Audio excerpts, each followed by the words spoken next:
We can't really tell, guys, until it gets in the computer, but oh yeah, you can definitely see it. I don't know if you guys can tell by my face expression. I am happy, but at the same time, I feel stupid. What's up, guys? Well, I don't know if you guys have noticed, but I started changing my film style, my video style of my YouTube videos, and I hope you guys like it. And once again, I'm asking for your guys' feedback in the comment section down below. If you guys have not seen my other video, the previous one to this video, or maybe the previous one, I'm not sure just yet in what order it's gonna be uploaded, but it is the Audi A3 video, which is the Audi right there inside the shop. We were working on pulling off the B pillar and repairing it. But guys, in this episode, we are going to be working on the E92 M3 and give you guys a couple updates just around the shop. So, or the E93 M3, I apologize about that. So, let me give you guys a quick update. Basically, what's up with this car. I got brand new wheels, Apex Arc 8. These are 19 by 10, offset 25. So, for any of you guys wondering, because a lot of people DM me and say, hey Tim, what are the specs? What is this? What is this?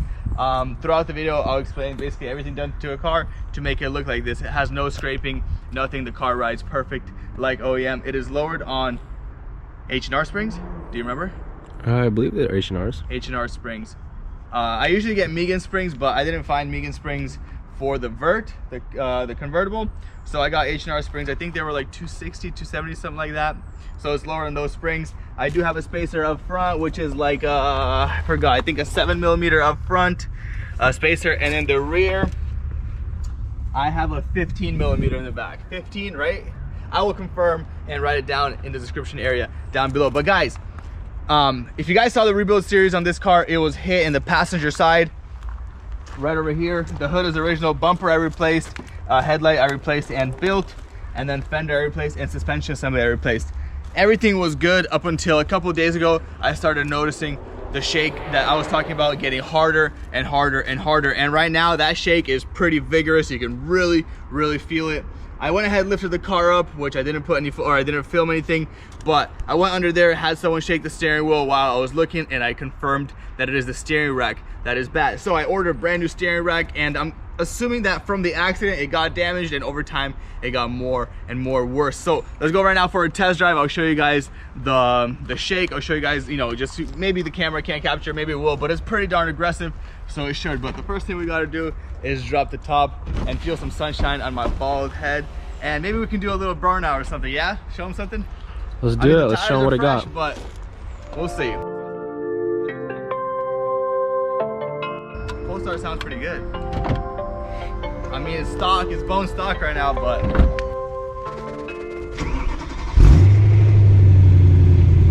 nah, it's way too quiet.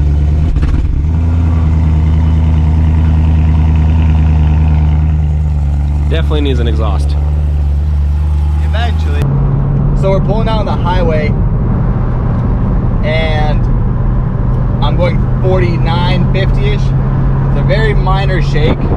I hope the camera can capture it, and I hope you guys can hear me talking, because we are top down right now, chilling, because we got some 70-degree weather out here. Yesterday it was raining, the day before that it was sunny. Guys, it's Seattle, it's annoying, but we gotta live with it. Look at this.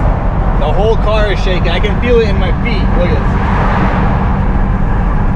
I mean, maybe you can see my hand. I don't know, something. Look at that. You see my hand is still compared to it? Can you see it or no? I'm not sure. We'll have to see. Yeah, we can't really tell, guys, until it gets in the computer, but oh yeah, you can definitely see it. But yeah, that is the shake right over there, and in this episode we want to fix it.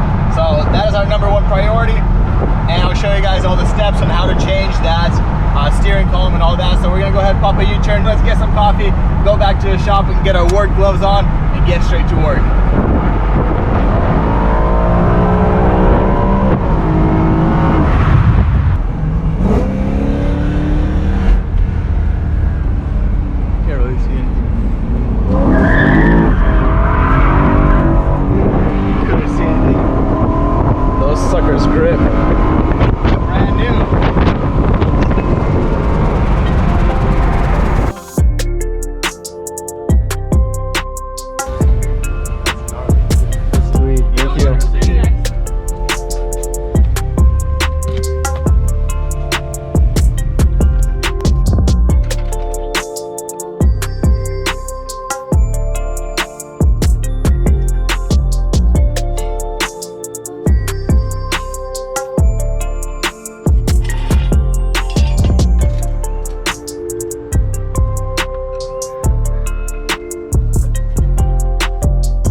Guys, as you see right over here, there's a zip tie. Come close. And the reason for that is because I've actually already done my examination, and once this rack comes off, I will show you guys right over here inside the rack. It is extremely loose. Maybe possibly by just shaking the wheel I can show you. No, it's not gonna shake much. I mean, there's a little bit of looseness, but I can't really grab the wheel. But right now we gotta take off this cover down here so we can have access to our rack, or our rack.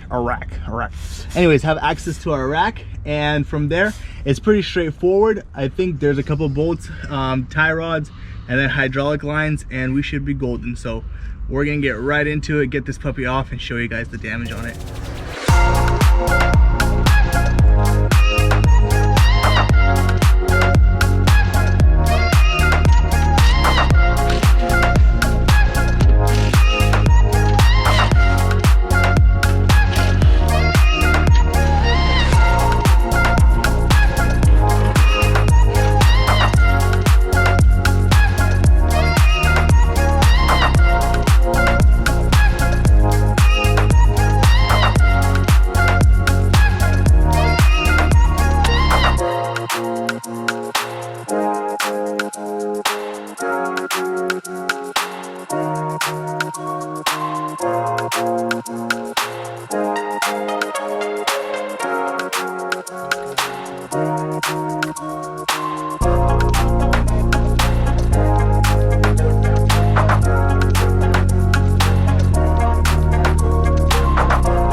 That was not easy. That was not easy at all. I did a 335 steering rack, and the motor is like half the size of this thing, so it was way easier. But on this thing, man, it is tough. But let's go ahead and line them up, make sure they're both the same thing. Start putting that new one back in. And so gonna go ahead and clean this one up. It seems to be the same one. Hopefully part numbers match up. 502, perfect. Same part number, everything. Yep, got it. All right. Set you guys back, I guess, on a time lapse to show you guys some cinematic shots and put it back in.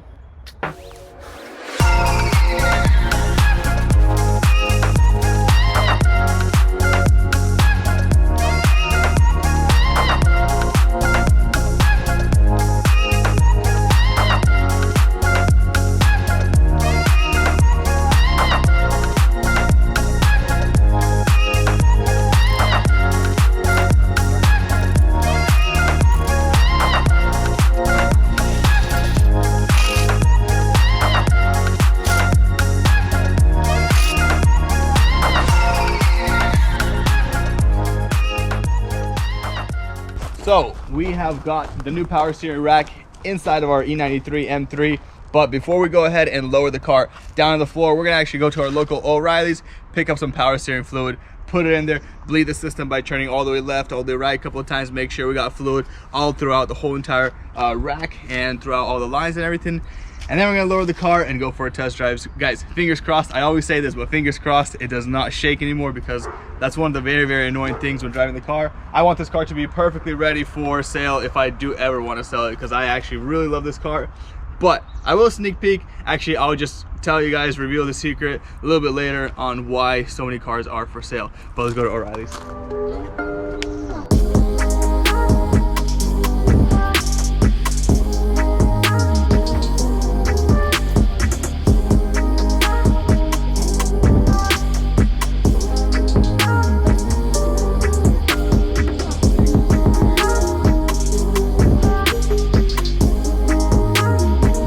CHF 11S only. What do we have here?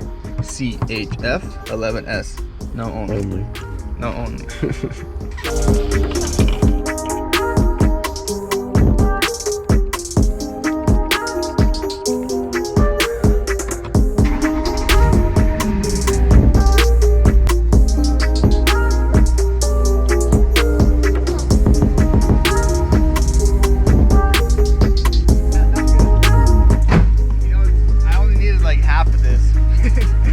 reason for that is because this power steering rack was used. I mean, it's like down here, like a third of it is left, but I used like 2/3. All right, so let's drop this thing down and go give it a test spin or what? Let's see if that did anything. Hopefully, I mean, I don't know. I can't think of anything else that's damaged.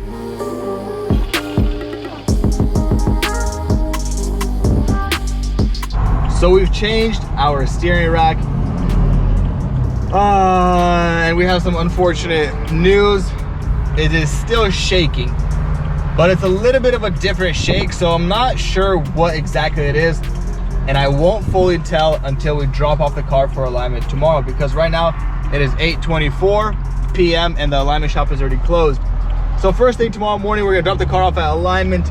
Next morning here, and I've been telling you guys about the Seattle weather, and yesterday we had the drop top down because of the sunny weather, but today it is raining. As you guys can tell, we got puddles over there on that little cardboard box, which was, I don't know. Anyways, that's the Seattle weather that I complain about, but I don't really complain. I actually kind of enjoy it, kind of not. But guys, let's go ahead and take this thing down to alignment right now, Firestone, and then I don't know, hopefully it fixes our shake, because if it doesn't, then I have officially spent $500 for absolutely no reason at all. So let's head on down there.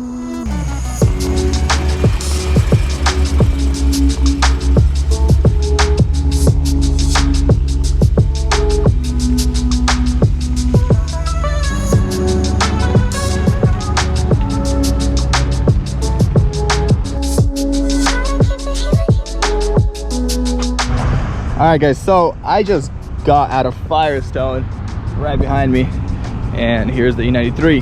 But let's go ahead and sit down inside the car and kind of show you guys what exactly was up with it. So the front, this was the before, out of spec. I don't know why it shows 1.6 out of spec and after it was in spec, but we got some toe that was out of spec. Here it was pretty brutally out of spec, which is not good. All in general, the crosscaster okay. Basically, look at that, rear right was bad, and that, I mean, the rear is all dialed in now. Before it was thrust angle. Hopefully this does something, but it is going to be the moment of truth now, because like I said before, if the vehicle shakes, I'm gonna need you guys' help, because I have changed lower control arm, tie rod, full suspension assembly on the right side. The bushings, they're all tight, the bearings, everything is nice. So I'm just a little bit confused. Another thing, guys, when you buy a BMW from the auction and you put the suspension assembly together or whatever, or you know, or your alignment is like this and you drive for a little bit, your traction control and your brake light will turn on, it'll stay yellow. But once you get alignment done, it will go away. The reason for that is because this has a, it's called a steering angle sensor inside here. And if you're cruising like this, the car is not picking up that you're going straight, so it'll turn off the track, or it'll turn on the traction light. But I guess let's go take it for a test spin. I'm nervous. Let's go. I am now driving on the highway, just pulled out. Let me show you guys my face, man. I am not happy. You guys asked for basically showing you guys the process of all the upsets and, you know, the good stuff and everything, and I just want to show you guys everything. And this is part of the rebuilding game. This is part of what happens, part of just, I was so confident in this being the only problem because I've repaired everything else. But it does still shake. It does still shake, and there's almost no difference. Right now we're actually gonna go back home, and I'm gonna go ahead and change out my front two tires, or my, not tires, my wheels to my factory wheels, or maybe just change my front right, because it is the exact same size as the others, to my stock wheel. Why I say this is because I remember when I was mounting the tires, there was a little bit of a bulge or something on the tire. There was something that looked fishy and it caught my eye, but I didn't really bother about it. So I'm gonna go ahead and change that out, and that is gonna be my last sigh of hope to get it fixed up. Otherwise, shoot, I don't know, we're gonna have to play more guess and check or something. But let's get back to the house, change that front right tire, and see what it does.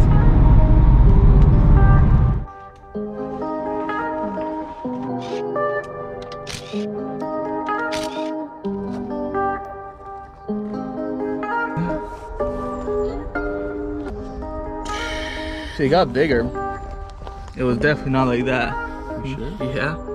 You know, I'm not sure.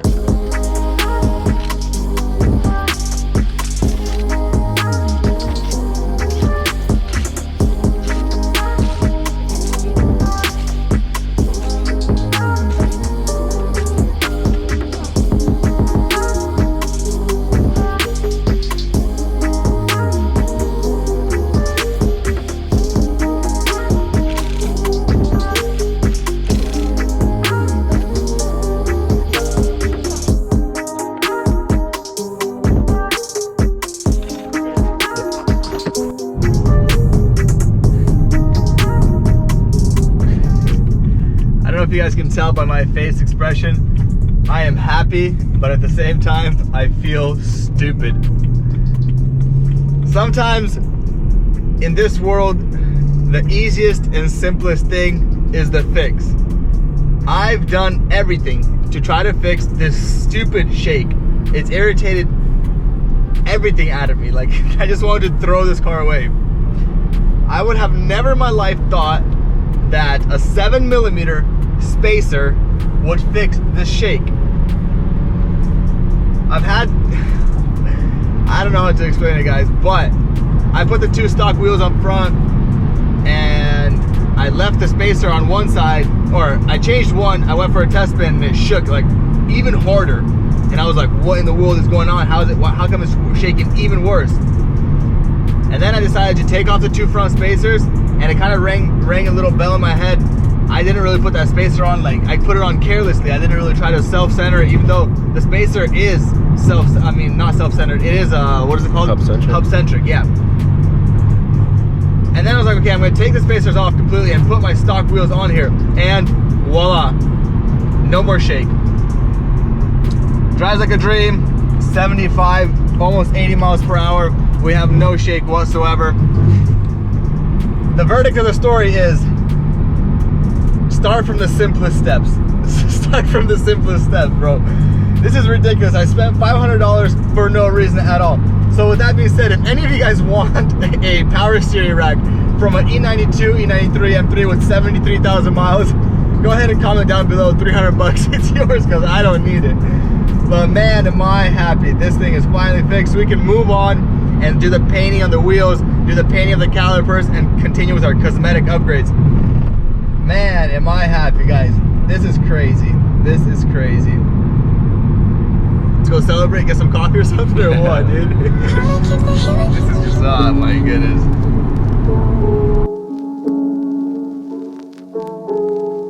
So what we're gonna do is just do some donuts.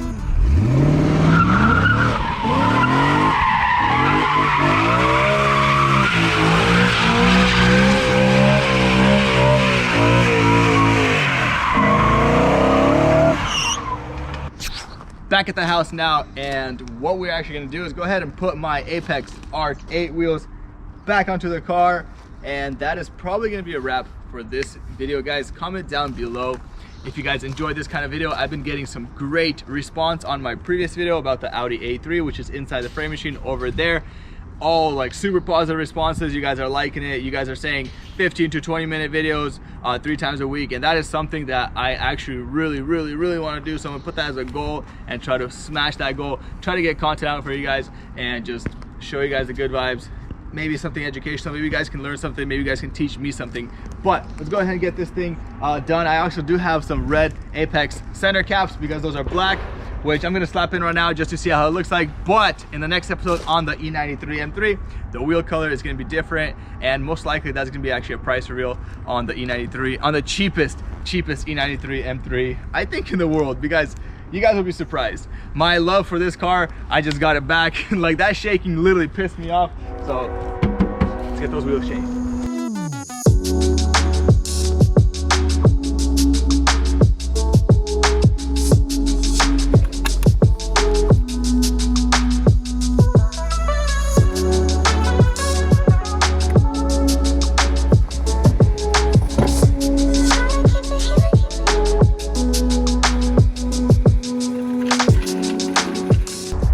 Alright guys, well that is going to be it for this episode of Backyard Boys. I am so extremely happy that we got this done. I'm sorry to say it, it's just it was a stupid shake and it was my mistake, but you guys asked for it. You guys asked me to show you guys the ups, the downs, the, you know, the little mistakes, and just the whole entire process throughout rebuilding a car. Guys, I also want to start a little series of videos, and I want you guys to comment down below if you guys would enjoy that kind of video. Basically, I would get a car from Copart, say, or IAA Auto Auctions is where I purchase my cars, and then I would rebuild it, and along the whole entire episodes and everything, I would tell you guys every single penny and every single thing I basically did, and then at the end, I would sell it and tell you guys the profits, the clean profits, the dirty profits, or whatever, you know. Just show you guys, just open up this whole entire auction world to you guys if that is something you guys are interested in. Definitely. If you guys do like this video, please drop a like down below. If you guys do want to cop some merch, this is an old piece. I want to update the merch here shortly, and like I said in the previous the Backyard Boys update video, I want to make this my full time. I actually truly love doing this. So for me, it's not hard, but just the days are short. We got bad weather, and sometimes we can't find builds and things like that. So I apologize for any of those kind of inconveniences, but for the time being, this is the spec we have. We got the red Apex covers.